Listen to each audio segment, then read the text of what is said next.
Okay. So, when we think about Tagore, it is poetry, music, dance, theater, color, art, all of this, right? But many of us, what we don't know is Tagore did a lot of work with issues of life and livelihood. And all this is linked up. And so today we are going to hear about Tagore's use and evolution of the idea of festival, melas, where all this comes together.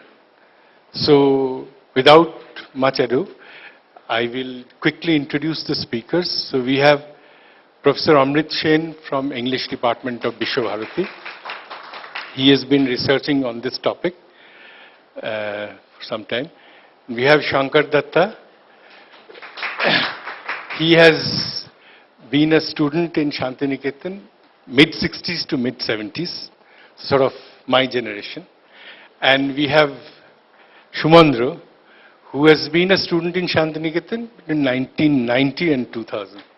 So we have sort of several generations spanned here. So we'll have some songs also in the middle, and over to Amrit. Thank you, and a very good afternoon to all of you.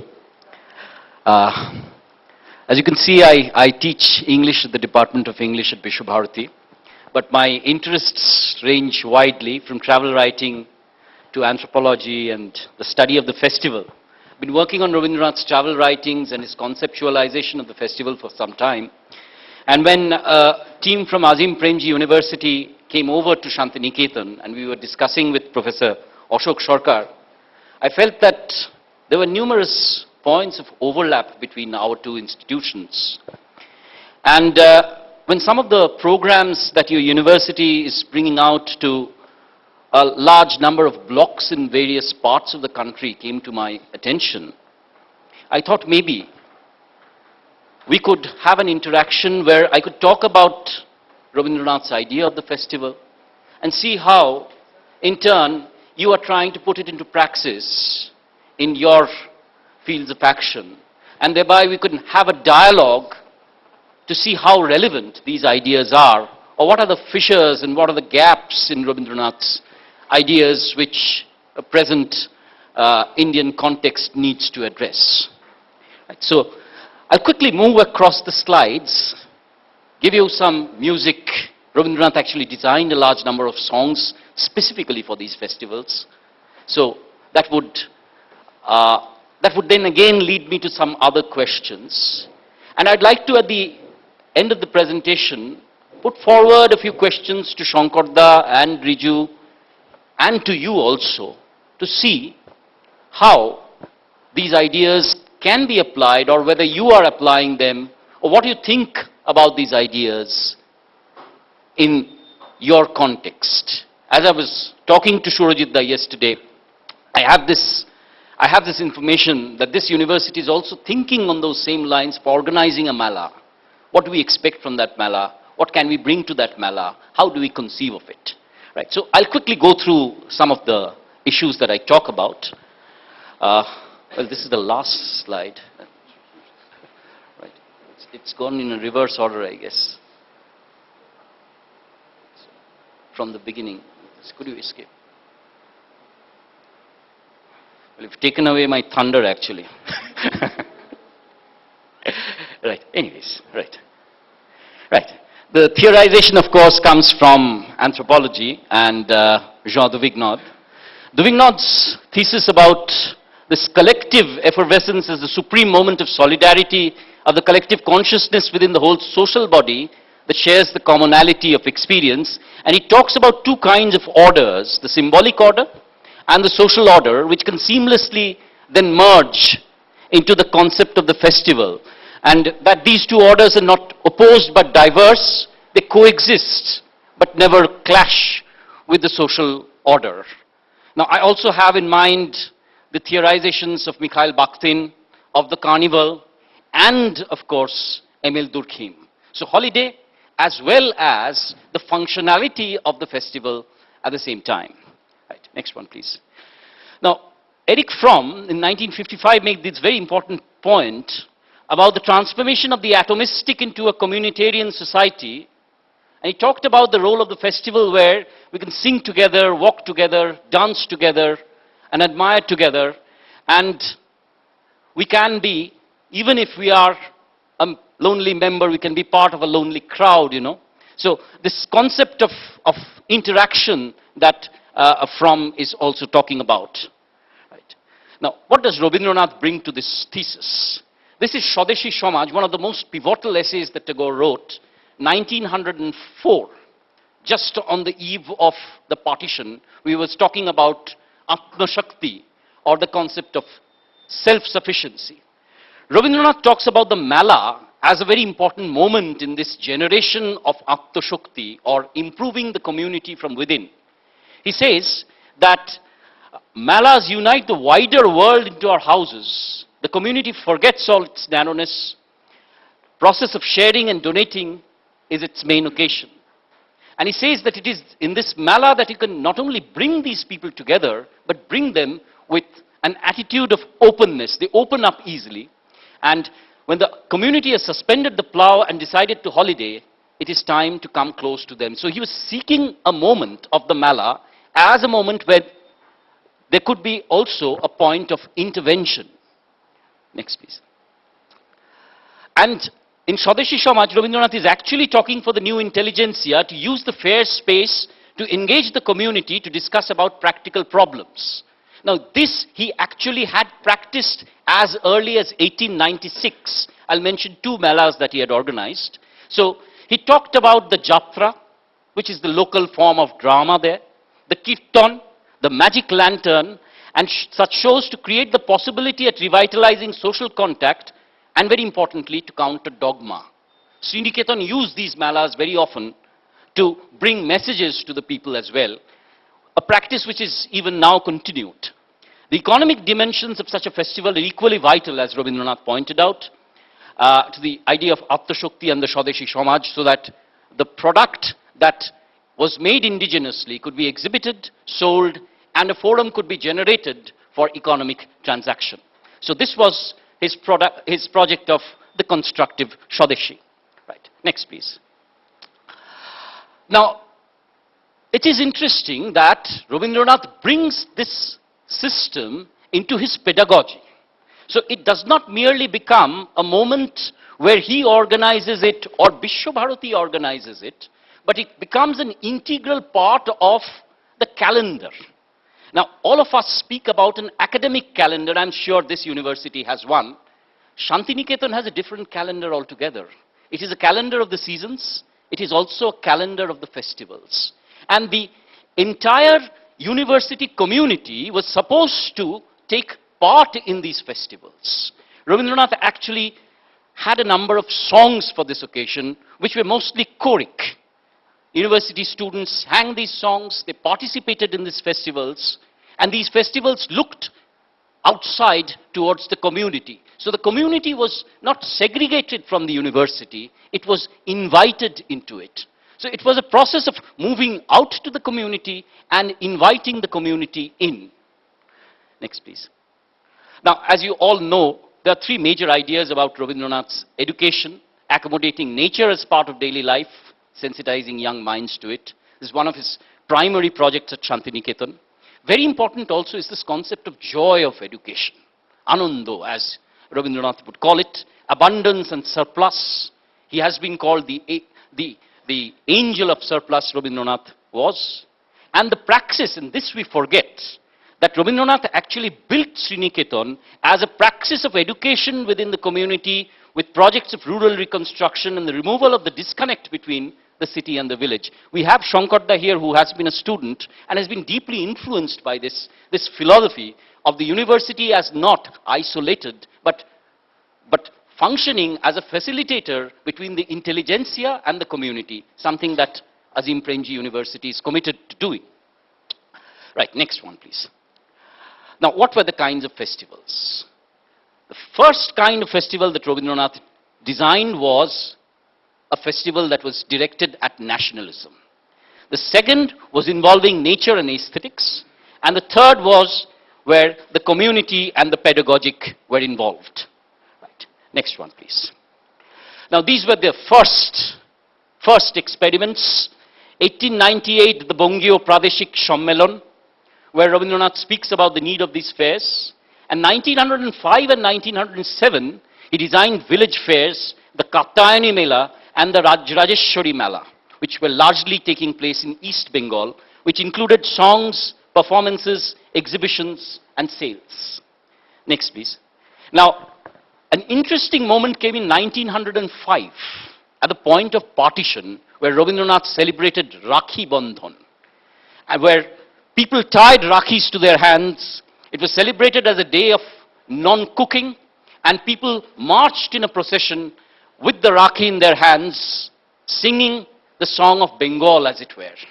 Now, before Riju sings this song, there's a small anecdote I'd like to share, which Rabindranath once recorded, that while they were marching across various parts of Calcutta, Rabindranath actually suddenly ran towards a stable where the ostlers were washing their horses. Now, you will remember that ostlers at that point of time were largely, was a profession that was largely dominated by Muslims. And Rabindranath was very afraid that there might be a confrontation. Rabindranath put the Rakhi on that hand, embraced him, came back, and the ostler also joined in the song. This would be the song that he sang. Right. Banglar mati, Banglar jal, Banglar bayu, Banglar phal, punno hok, punno hok, punno hok, he Bhagavan. বাঙালির প্রাণ বাঙালির মন বাঙালির ঘরে যত ভাই বোন বাঙালির প্রাণ বাঙালির মন বাঙালির ঘরে যত ভাই বোন এক হোক এক হোক এক হোক হে ভগবান. See, this Rakhi Bandhan has been adapted in many areas as a kind of way to tide over the problem of communalism. So it again goes back to an idea that Rabindranath was circulating as early as 1905. Now comes these programs of the Ritu Utsav, or the seasonal festivals. As you know, there are major seasonal festivals. One is the spring festival, Bashant Utsav, which many of you will have heard of, participated in. The winter festival, or the Posh Mela, and of course, the Borsha Mongol, or the celebration of the monsoon. Now, what was very interesting is that Rabindranath suggested that these festivals and these songs would be moments where we would be forced to recognize the nature we take around us for granted. So these festivals and these songs are replete with references to the trees, the flora, and the fauna around us. And Rabindranath says that if we can feel all the seasons within our deepest core of existence, the poverty of our souls will be replaced by immense joy and enrichment. So, as part of the pedagogy, these would be moments of holiday. And that holiday would be used to inculcate a sense that your tree, your flower, your fruit is your friend. Spring is in the anvil. Bashantotsav will be celebrated on the 8th at Shantiniketan. So I thought maybe it would be apt if Riju could give us one song that we all sing together while we walk in a procession on the 8th, on the day of Holi. This is Khol Dar Khol, Laglo Je Dol. ওরে গৃহবাসী খোলদার খোল লাগলো যে দোল, তলে জলে বন তলে লাগলো যে দোল, দ্বার খোল দ্বার খোল, ওরে গৃহবাসী। রাঙা হাসি রাশি রাশি অশোকে পলাশে, রাঙা নেশা মেঘে মেশা প্রভাত আকাশে, নবীন পাতায় লাগে রাঙা হিল্লোল, দ্বার খোল ওরে গৃহবাসী. Now, you could just imagine, you have to imagine this, the entire university faculty, students, teachers, even outsiders coming together in that procession, taking it out, having an entire program which is celebrating spring, but also remember, reminding us of the Ashok and the Polash that exists in our midst. Right. Okay, next one, please. Now, from there, Rabindranath actually goes to Java in the 1920s. At Java, when he goes, he finds several kinds of different festivals being celebrated to honor the agrarian community. And he brings back this concept of the festival honoring the agrarian community into Shantiniketan. And he designs two separate festivals. One is called the Briksharopon, or the tree planting festival, which incidentally I'm sure is part of a large number of states nowadays, also part of a Government of India program. And he calls the other the Holokorshon, which is the festival of the plough. Now, what did Rabindranath want from these festivals? When Briksharopon is celebrated, the tree is worshipped as a plant. And there are songs that talk about replenishing not merely the tree, but the soil. We will remember that Rabindranath actually brought Leonard K. Elmhirst to Shantiniketan and asked him to write about the robbery of the soil and the need to replenish not only trees, but also the concept of the material that we take from the soil. So, a sustainable agricultural principle was something that Rabindranath was trying to bring again. Secondly, you will remember that Shantiniketan was an arid, absolutely barren landscape. So, to transform that into some kind of a sylvan location and to bring a definite kind of a weather to it was also part of Rabindranath's attempt. Now, how did the song pan out? He talks about the victory of man over the desert. And how can this victory be achieved? It can be achieved only through the plantation of trees. Now, later on, we would take this forward at Shantiniketan. Unfortunately, what happened was, you had the festival, and then everybody forgot about the tree. Now, what we tried to do also was to take care of the tree as our friend.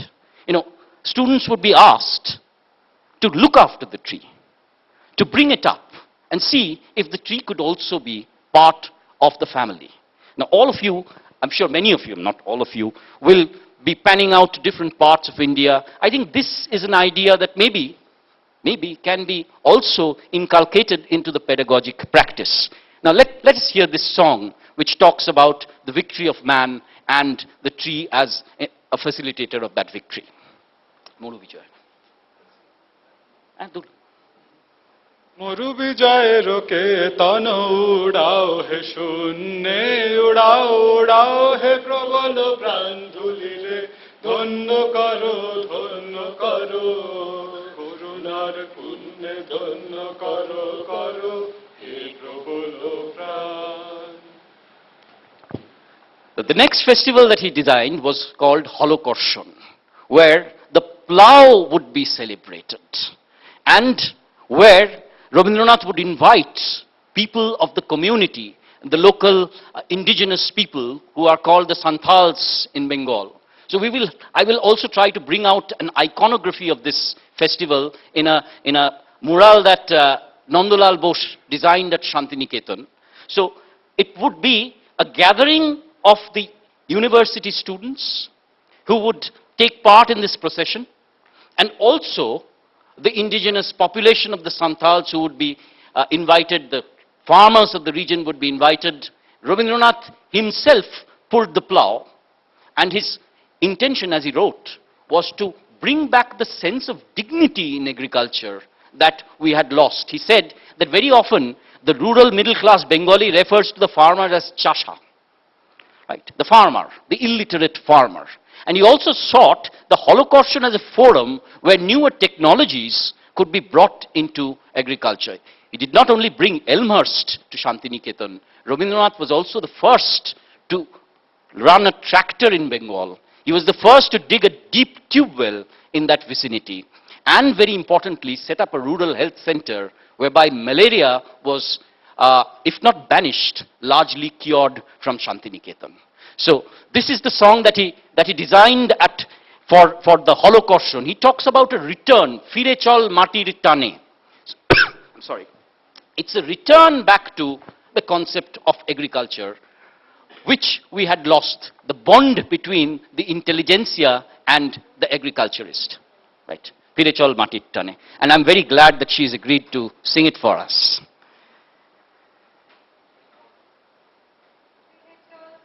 Fire chol. Okay. Yeah. You're coming?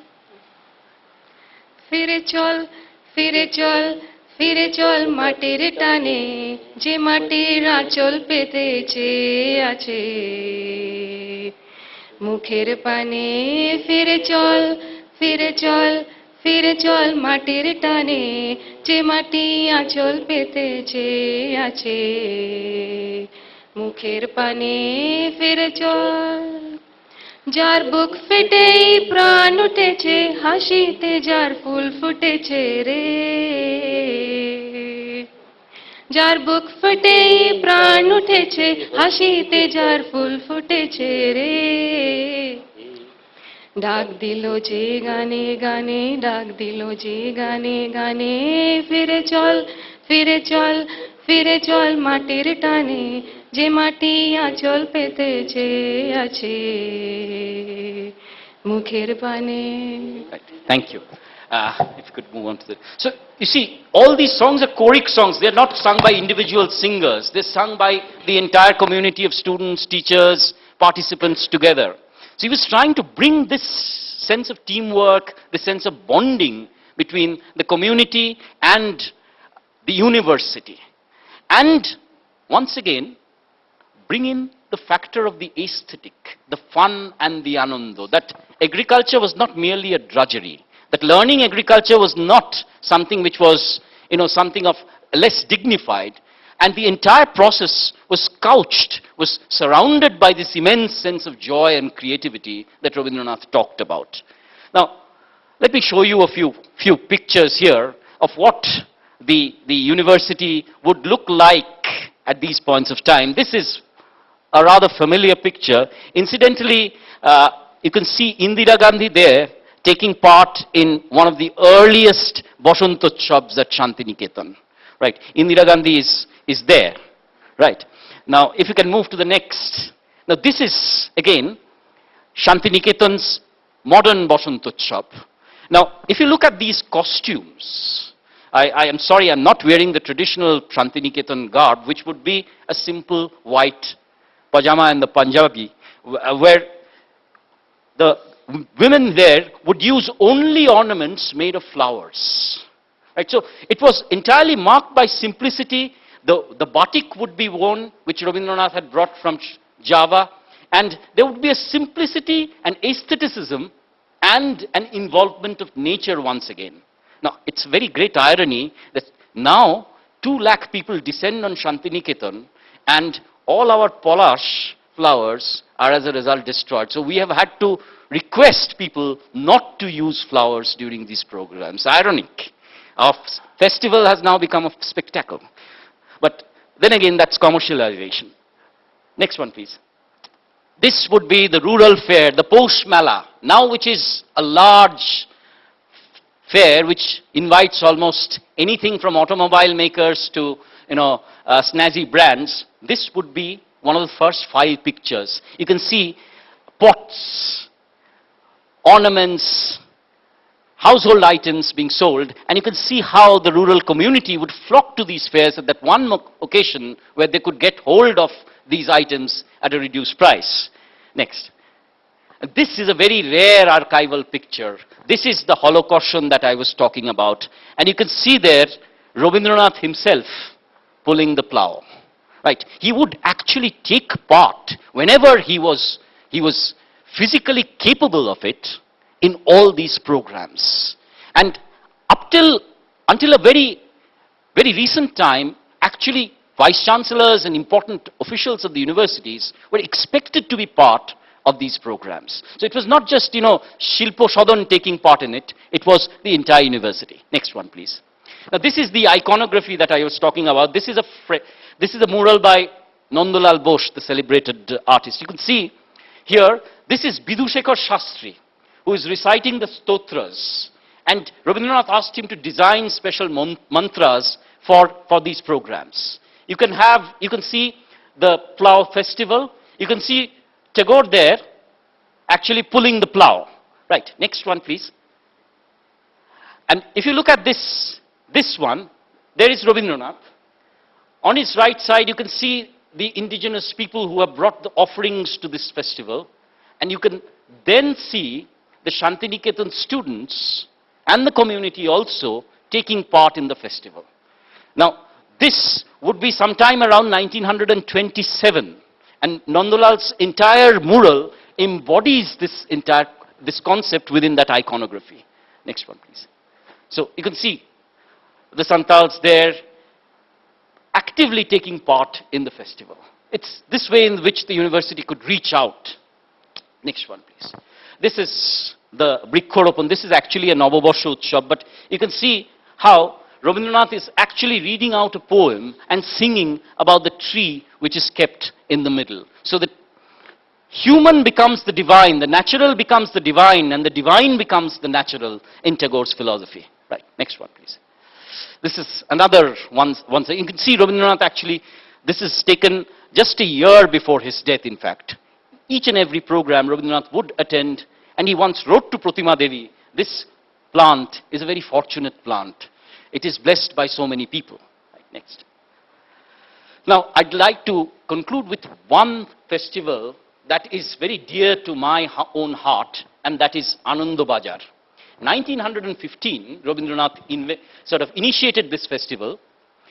Just prior to the autumn vacation, students are asked, this is on the day of Mahalaya, which marks the pujas for the Bengalis, the beginning of the pujas. Now, the students are asked to create stalls. Every department has to build its own stall, make products. You know, for example, my English department generally brings out a magazine. I dressed once as a fortune teller, right? We design masks, we design sort of potteries, we make food. So a bread roll we would make for 15 rupees, sell at 30 rupees, nobody minds at that point of time. The entire products are sold, and the profit that we make is given to the Visva-Bharati Seva Vibhag, which uses it for charity. Now please do not think merely of its university appeal. Think of Visva-Bharati Pathabhavan students as well. From this young age, he is given creativity, holiday, joy, entrepreneurship, and charity. So just remember a young child of the age of 10 maybe, keeping the accounts, keeping a log of the profits, accounting for it, and also taking part in that creative atmosphere. Now, this one festival has remained very close to Visva-Bharati. And this is something I do not know. Probably students of this university who will reach out to the villages, will reach out to far-off places, schools that the Azim Premji University will build up. Maybe this could be one way of galvanizing them into a lot of activity. I do not know. This is something which you will have to tell me if it's practicable to put it into sort of praxis. Next one, please. I just conclude with a few pictures of Ananda Bajar. You can see, these are the stalls that would be built by individual departments. Riju, I'm sure, here has participated in it, as has Shankarda. Right. The next one, please. These are the kinds of items that are sold there. Very simple things. And finally, you can see the amount of joy. They're looking forward to the holidays as well as looking forward to submitting the maximum profits. So every department has a competition. Who can make the maximum amount of profit? Right. Now, these are the questions that I'm putting before you. Rabindranath, of course, had his own theories. He put it into practice in his own ways. He designed songs. He made these festivals. What can we take from him? And what can you in turn give me as a staff from Visva-Bharati to take back to Shantiniketan? I'm asking you, to what extent was this project successful? And I have Shankarda and Riju probably to talk about these in some detail later on. How much were they part of it? What did they feel about it? Secondly, there's a question, has the university carried it forward, and how can we carry it forward? have these ideas been put into practice elsewhere? And if so, how? If you are designing a Kabir Mela, what are you expecting from it? What other ideas can we bring into it? For example, one of the things that strikes me here is that amidst all that iconography, women and the participation of women was not so much. So can we bring or can we infuse participation from women into these fairs? Can we have fairs where the rural women can come in and interact? This is one idea which I was thinking about. Can this be an experiment? And this is where, of course, I'm interested in Azim Premji University, because you are going to have a chain of schools. Can this be replicated in the pedagogic? And if so, what could be the modalities? How could you bring the festival into pedagogy? Now, these are issues that plague me. These are issues that make me think. I do not have any answers. I have maybe a couple of opinions, but I'd like you to participate. I'd like Sankar and Riju to talk about them, and I'd like to throw open this discussion to your suggestions, to your innovations, and maybe you can take some of these ideas back and think about them in your own ways and respond to them. It is with this that I bring my presentation to a close. And I'd like to first put this question to Sankar and Riju, what they felt about participating in these festivals. And as Shurajidda very kindly pointed out, these are two generations of Visva-Bharati students, right? One from the 1960s, one from the 1990s. Did it change? If so, how did it change? Okay. I mean, I think I'm audible everywhere.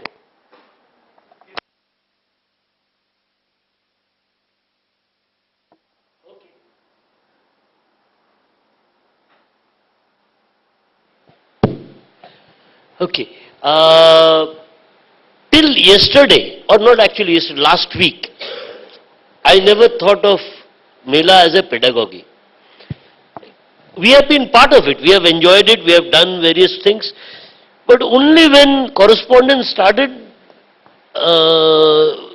with Amrit, we started recognizing that, oh, yes, that's very interesting way of looking at it, that it is a pedagogy.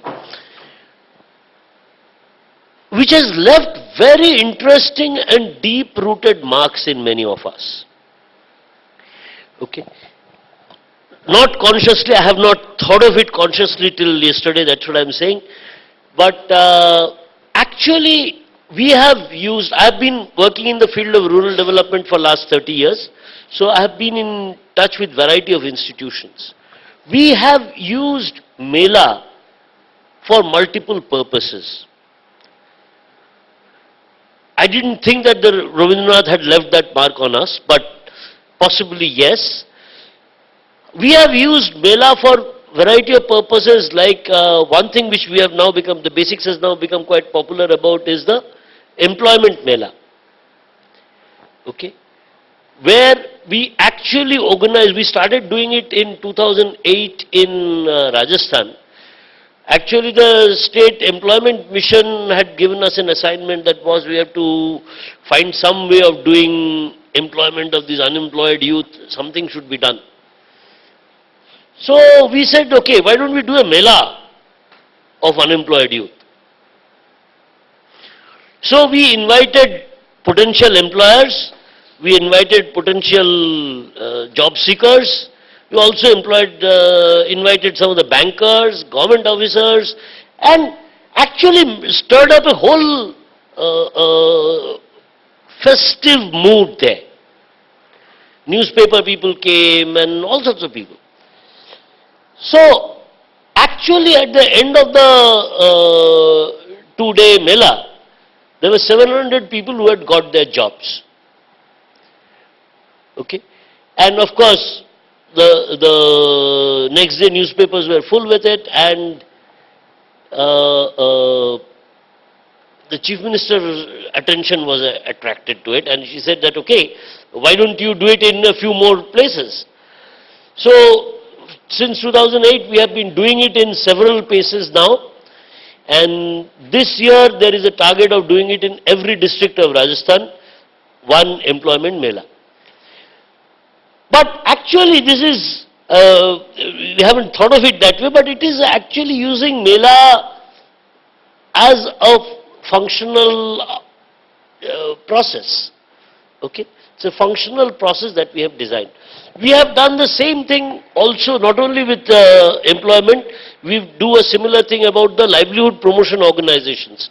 Those which are in the livelihood promotion organizations, we usually do a annual event called the India Livelihood India Day, where we actually also organize a Mela, where various people who are engaged in livelihood activities, they display their products on one side.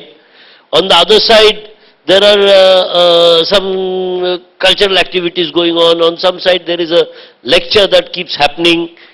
But we also keep some small meeting rooms available, those who want to have a quick discussion with the donors, because almost all the donors come there, all the regulators come there. So you'll find those rooms always fully booked.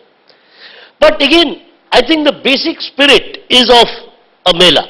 You know, it's very unstructured, but it's full of fun. It's full of... so I think, I mean, that as a pedagogy had left some mark on us, and therefore we have used it. And of course, for a very different purpose. Rabindranath wanted to promote culture possibly, but we are promoting livelihoods and employment. So we have used it for livelihood and employment. That's what we have done. Okay. So, of course, that's what is the primary mark.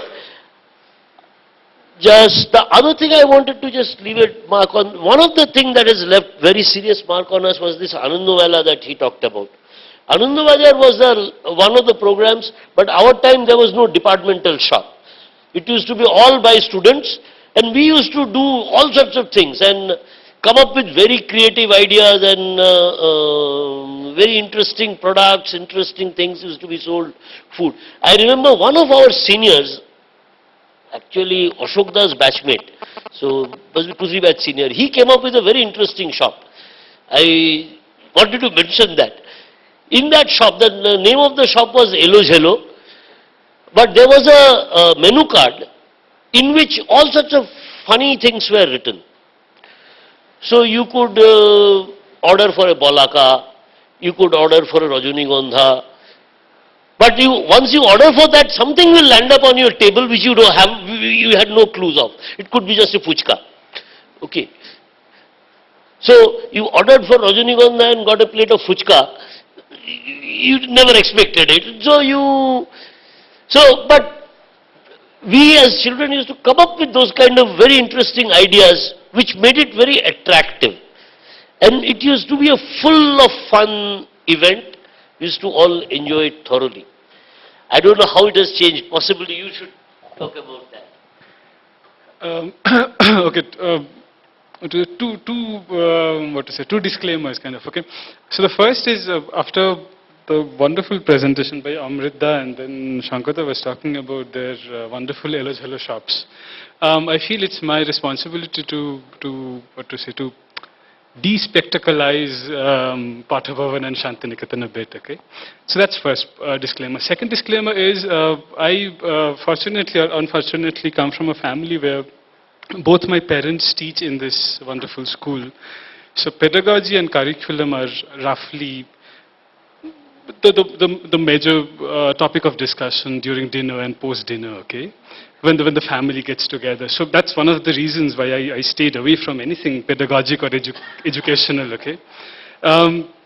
So given that, so the first, okay, to begin with the second disclaimer, I said that because to some extent, I have been aware of the fact that the festivals and the fairs and many other elements of the campus life in Shantiniketan, in Visva-Bharati, I should say, were designed. So there was a I mean, it's questionable, but there was an element of artificiality or invention in that. it's not something that has been happening forever. It has been created for a certain purpose. Now, when you keep doing that, it becomes a tradition, and by the time, as you know, I have been in the school from 1990 to 2001, and clearly it was part of the tradition. It's part of the tradition that has been handed over to us by multiple generations, by generations. So I want to, so I wanted to mention that, and the first thing is to despectacleize things. So to despectacleize, I begin with the first point, okay? To what extent was the project successful, and whether the university has carried this forward. And I would skip the second point because I don't have much idea on that, and I would come back to the modalities of replication of these strategies and tactics, okay? To begin with the success of the project, I really feel that the project has been very successful. Even into my times, and still now, I'm sure. As Amrit mentions, Ananda Bajar is a wonderful, wonderful day. It's one of the most exciting days in the entire year for the students of the school, definitely, who I think partakes in into the festival with most vigor. But also it has been successful, especially for the fact that the design of the festival has something in it, and as Amrita was wonderfully pointing out, the different qualities in the student that the festival makes an appeal to and makes the student to exercise and to go through. So there's something to the design that is much beyond the personal capabilities or lack of it of the organizers or of the bureaucracy of the university, however that might be. The festival itself has a power. Okay, so that's what I'm trying to argue. And it's very interesting that Amrita also mentioned Ananda Bajar in a greater detail and not Posh Mela. So Posh Mela is this fair that takes place during 23rd, 4th and 5th of December. 24th of December is also the day of, is the foundation day of the university. So we also have the Foundation Day festival integrated into the Mela in a way. So what the Posh Mela is this much larger Mela where the people of the immediate region takes part in, and that is the Mela where you can buy the latest bikes and the latest tractors and everything, and all the different state handloom emporiums would come. But it's really interesting, and if one sees, and even from, I mean, clearly every generation thinks that the time they spent in the school was the most exciting one, right? And I also feel that, and I studied economics, and I have very strong economic logic, how 90 to 2001 was the most exciting time in terms of the economic embedding of the university changing, and how the Mela and the kind of commodities come to the Mela has been significantly changing during that time, right? So again, to summarize, I really think the university, maybe not always consciously, maybe much fraught with multiple layers of vested interest in organizing the Mela in one way or the another, but still there was something very, very strong in the design of the project itself that still makes it very significant, very relevant. To come to the replication and what are the modalities, the third question. Well, I really think, so there was this very interesting, do I have 5 minutes of time? Yeah? Maybe not. Okay, I'll be very fast. So just to go back in history a bit. So in 1894, Bankim Chandra Chattapadhyay died. Navin Chandra Sen, who is a very famous poet in Bengal and a senior and a contemporary of Bankim Chandra, was invited to preside over the memorial event. And he rejected the offer, and he said that these are all artificial cultural forms that are being exported from the West and the Western culture. And in India, nobody has a memorial meeting when a wonderful cultural icon like Bankim Chandra dies. In India, we have a culture of instituting melas. And he refers to, say, I'm sure I cannot give examples from Karnataka, of course, but for example, Joydev is again a very famous poet of Bengal of medieval ages, and we have a Joydev fair. So, and interestingly, so after this, again, I wouldn't delve into it much, but this is 1894, and it's a very interesting time in the timeline that Amrit was also mentioning, because 1896 onwards, all the Katyani Melas and these are happening. So, again, the point is, so interestingly, what Tagore responds to this comment of Navin Chandra Sen, and what he argues is that in India there has always been a kind of society that he calls the Garhastha Pradhan Samaj, or the household-based or kinship-based based society. And what is coming up is what he's calling the public. So a new idea of, and he's writing this in Bengali, but he's still using the English word. He's saying the new idea of public is coming up, and this idea of the public would require us to create artificial forms. But the point is how you create artificial cultural forms and integrate into your existing iconography and set of ideas. And the well integration of the form would give it meaning and would give it strength to survive over time. And I think this is the crucial part, because of course you're always challenged with the idea that whatever you do, you're creating something new and something artificial, a cultural event that didn't ever exist. But the point is to embed it into existing processes and design it. So, thank you so much. Would the audience respond? I would say many of you are working on these ideas. So, what would you say? Would this be an experiment that could be used somewhere again by Azim Premji University or for any other? Or is there any particular episode, any particular similar kind of experiment that has been initiated, participated in? I would invite your responses also.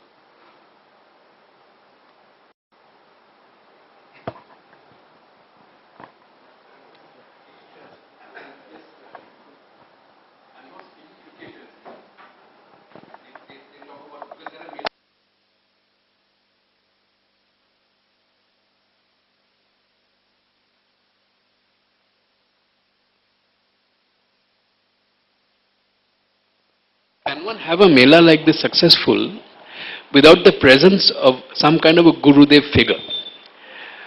And so, it has to be embedded. Gurudev, Rabindranath's own presence as a transcendental figure, leader of the whole thing, is an important element in the whole thing. And so, anything that has been blessed by him, created by him, has a kind of momentum of its own. And if you wanted to recreate it somewhere else, you need to find some substitute for that, because all the melas that you have mentioned are named after some great person or great being. So that's one element that I just thought. How do you recreate it in a modern context when you don't have that kind of a personality leading it? So one can think of Gandhiji, one can, etc. But so without that, what do you do? That's one thing to think about. The second part of it is that there is something very deeply rural about this whole experiment.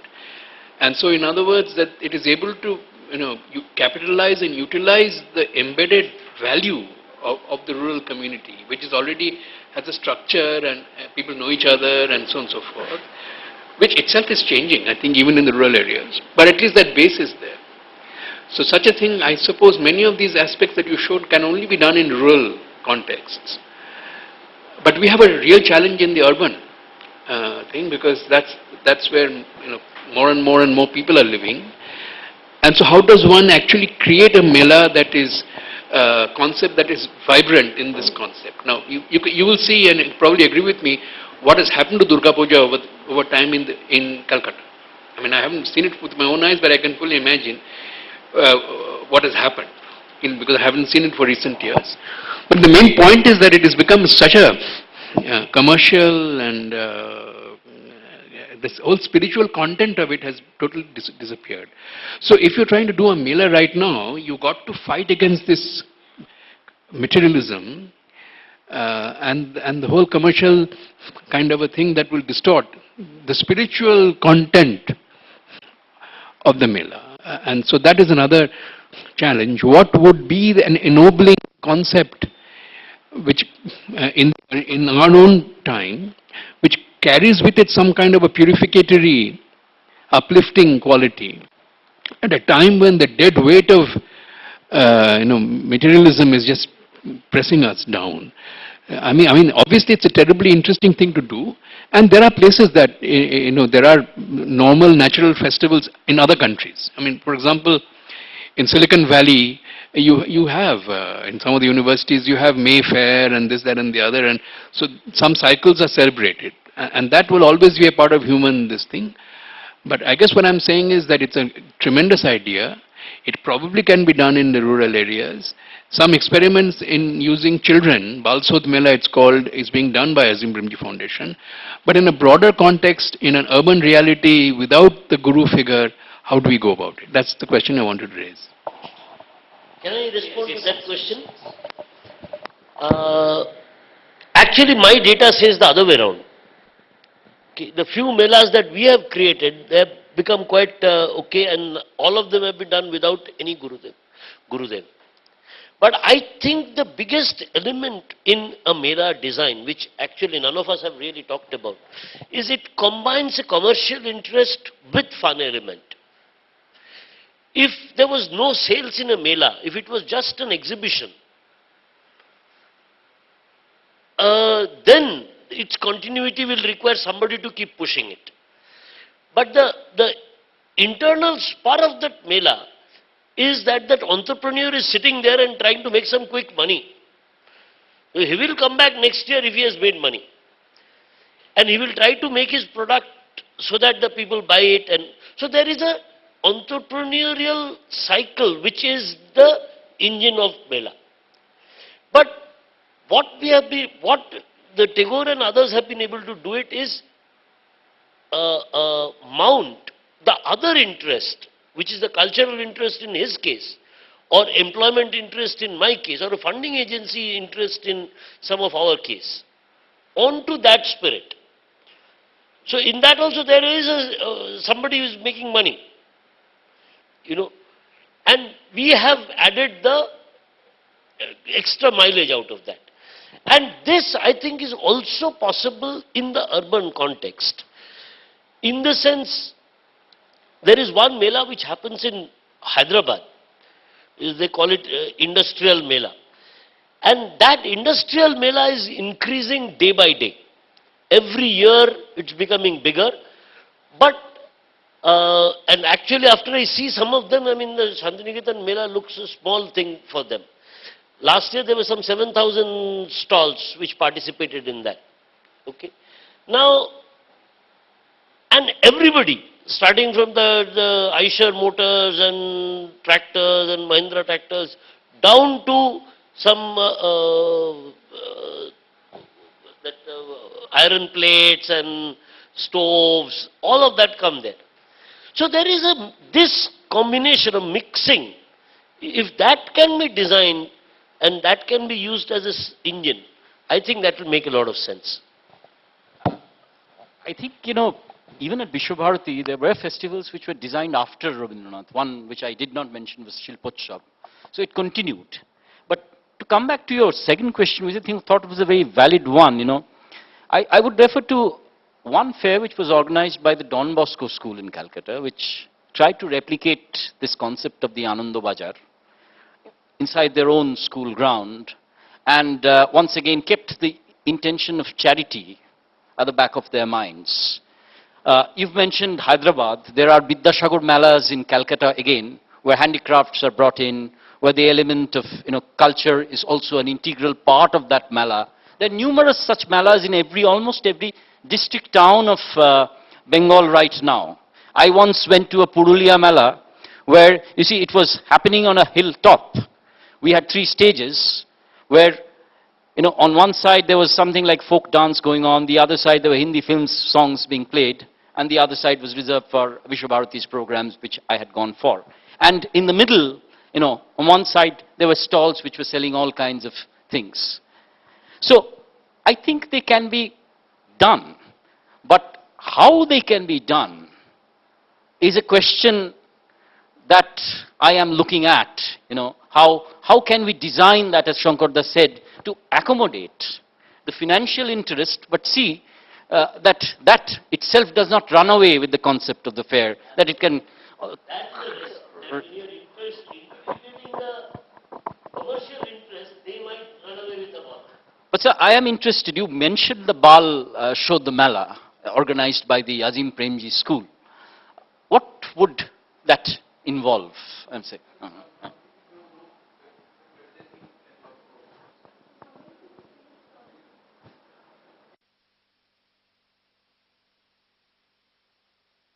Of a particular subject in most cases, history mela or geography mela or science mela or maths mela. And it's a way of getting the teachers, the community and the children excited, doing hands-on activities over a period of months, and it culminates in the mela. So the whole process is very important here, because as an outcome we would like those activities then later on to continue in school. And in the melas which we have had in northern Karnataka, Yadgir district, what has happened is the community for the first time has felt that they are also part of the school system, because they help in organizing the mela, in providing food to the children who come from outside the village. And so that all has become quite important. We have had similar melas in Uttarakhand and some other states also. But interestingly, there has been a mela which was started in Bombay, in urban areas. Now it is held in some rural areas also. It's called Bal Vividha. It's normally a 3-day mela of children and teachers who come, and they do lots of things, including lots of hands-on activities. There is a film section for them, there's an exhibition section from them. Normally not too much competition, but story making, all kinds of activities go on for 3 days. And there's a teacher's workshop also which goes on parallelly, not on the normal subjects, but including various kinds of arts and things like that into the school curriculum.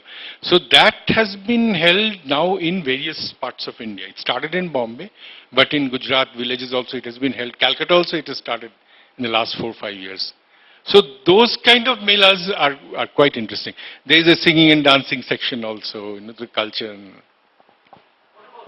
Tree plantation kind of a thing. Does Azim Premji practice, university practice that kind? We're just very new, yeah. But I was mentioning that yesterday in the district where I worked in West Bengal.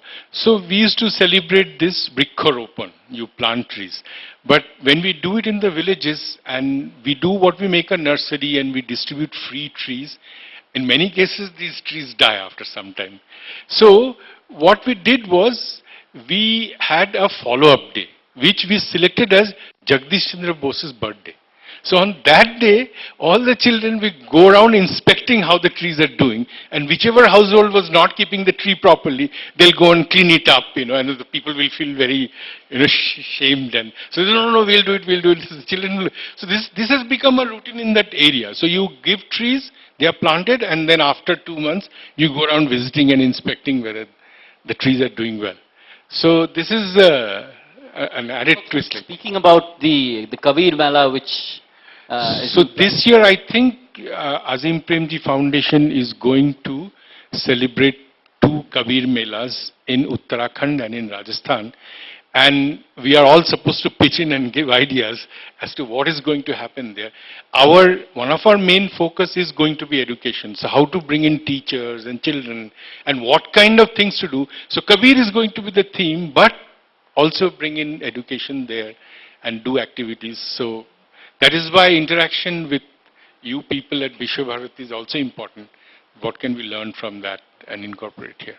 So it's still at a design stage. We don't know what's going to happen exactly. Just one interesting story around the Bal Shodh Mela. There was a Mela that was held in Yadgir in northeast Karnataka that was around science. Yadgir in northeast Karnataka. And there was this child who demonstrated how to make ORS. And a few weeks later, there was somebody in the village whose child had diarrhea. And he remembered that he had gone to the Mela and seen that boy. So he called that boy home. And this boy prepared ORS for that. Yeah. Hi. I really enjoyed your presentation. Thank you so much. I had one question which kind of stems from what Sumandro hinted at, and it's also related to what Professor Chiranjeev asked. Uh, uh, Now, when we talk about this element of design or mela as a pedagogy, it assumes a sense of normativity which is induced, which is very deliberately thought over. Uh, but what happens, and I think all of you here should be able to give me the answer, across the years, as the mela moved on and developed a life of its own, and something that you hinted at that during the times of 90s after the economic expansion and stuff, the commodities in the mela started changing. So would you be able to give us some more examples in terms of how the design itself, how the mela itself assumed a life of its own and it started reflecting these changes, and how did you deal with it? That's very interesting because some of these melas are no longer, though the university organizes it, it has lost control over it. It's sort of gathered its own momentum and spun out of our control. Now, the two melas that we're talking about are Basant Utsav and Posh Mela. I deliberately did not want to talk about the Posh Mela because what happened after the 1990s was, or even when I joined Visva-Bharati in 1998, I could go to a Basant Utsav, I could walk around sprinkling abed, I would know the person whom I actually put the abed on, I could meet all my students. At Posh Mela, I knew what to expect. Remember, I was newly married, I was setting up my house, so there were things like small stools that we would buy from there. It was manageable, located in a small field there. Now, what has happened is, with Star Ananda and the news channels covering it big time, and the fact that Shantiniketan is a tourist destination, which is, again, manipulated by a large number of hotel chains nearby, lakhs and lakhs of visitors are descending upon it, and the whole nature of the Mela has now changed. It has become a truly commercial spectacle. We can provide some kind of an intervention. We can make them sensitive towards what they are doing. Right. As Riju said, as Shankarda was pointing out, probably at one point of time this was much more alive. Now the profile of students have changed, the kind of attitudes that they come with have changed, but still, these melas provide, and I'm very glad that you gave me that example, even if it provides a kind of a spark, a kind of a thought in some individuals, some students, I think that is very fruitful. I'll give you an example. My department organized a reunion. A reunion is also a different kind of a mela. Now, we had a picnic, we had lots of lunches, and we had a band coming in. We had raised significant funds. But when I asked them, my own students, that let's do something for poor students around us. Let's donate them books or pay 1 month or 1 year's salary for 1 year's school fees. I found people backing out, That is something we'll have to once again think. How can we make them oriented towards the community? Now, as you mentioned, sir, Rabindranath was, during his time, primarily concerned with making Shantiniketan relevant and Sriniketan relevant for the community around him. So his thrust was the rural landscape, really.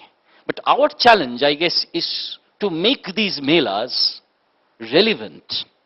And I'm sure since so many bright minds have congregated at this place, we can make things happen. And I'll carry back this story in my own project and the concept of the Bal Shodh Mela, right, as to how the Mela has become meaningful. Right? So there's a certain amount of normativity, I accept that. And there are critiques that I have to offer. I did not have the time to talk about it. For example, the use of the Sanskrit mantras. Did it alienate a certain kind of people altogether? That is something which I have looked at, but I didn't want to bring it out here because I thought this was largely out of the scope of this discussion. Can I briefly have a devil's advocate kind of comment? Okay. So one is what you said about Sanskrit mantras, and it's interesting. It's a Sanskrit mantra being recited at an agricultural festival, and I mean, one can also read it as a very, very what to say, it's, as Sanskrit mantra being used at a very wrong, as a improper kind of a location. And that way it's, to use a big word, subverting the elitism of mantras, right?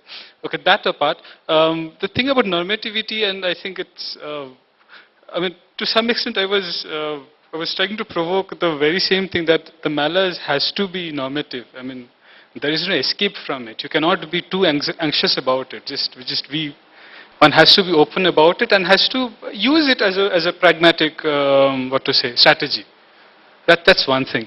Secondly, about this finance and the control of finance over malas and the idea of commodity. In another way, I also completely agree that the amount of vested interest within the university to organize the mala in a certain way, to give out lands to different shops, to give out land plots to different shops for the mala in a certain way. There's a lot of financial, there's a lot of dominance by finance in all these decisions, okay? And one has to be, one should be very open about it to some extent, I think. No point, romanticizing that. But at the same time, talking from a personal experience, it's also interesting to see the coming of tractors in Posh Mela. Okay, and on one hand, you can see that so the financial interest is taking over, but at the same time, all these tractor companies are finding this Mela as a important fair for them to display their products, which would be sold in the region. So it's another way for the student who is probably there for very strong commercial reasons, but one is still exposed to the fact that what kind of commodity demands exist in my proximate region. And of course, so the Santals still come, though one can argue there's a fossilization of that coming to the Mala, or it becomes a performance in true sense, and not really an participation, but more as a performance. But at least for the Baul singers who come to the Mala, it's very strong participation, and it becomes a place where they perform their songs in an important commercial as well as cultural venue. So it's important for their own careers and other things as well. So the financial logic of it, the commercial logic of it, must also support your otherwise intention in organizing the Mala. But that logic is very strong, I really feel. And that has to be, that need not to be demonized necessarily. And yeah, that's it. In what you have told and what I am just narrating, this Pratibha Karanji is one of the government initiatives. It's of recent origin, where of course at the block level, then the students are selected, then they go to district level, but there is a community connect. I'm not trying to draw parallels here, but such a thing is on. It's across the state that's being conducted in the last few years. I am unable to tell you the impact of that, but definitely people are going to schools, which otherwise was a rare thing. Now, because of these things, they are going. That's one thing. And second thing is, all of you know that the Krishi Mela, where there is a lab to land technology sort of a thing during a particular period in a year where the crops are all standing. Farmers come to the 3 days Krishi Melas, all the 3 universities here in the state, and which is true, maybe in GB Pant University elsewhere. So that's also on. It's just a reference. Such melas are all very common actually. Where that is a university. University of Agricultural Sciences, Bangalore, University of Agricultural Sciences, the Harvard. They have 1,000 acres of land and so many crops, horticulture, agriculture, so many things, animal husbandry.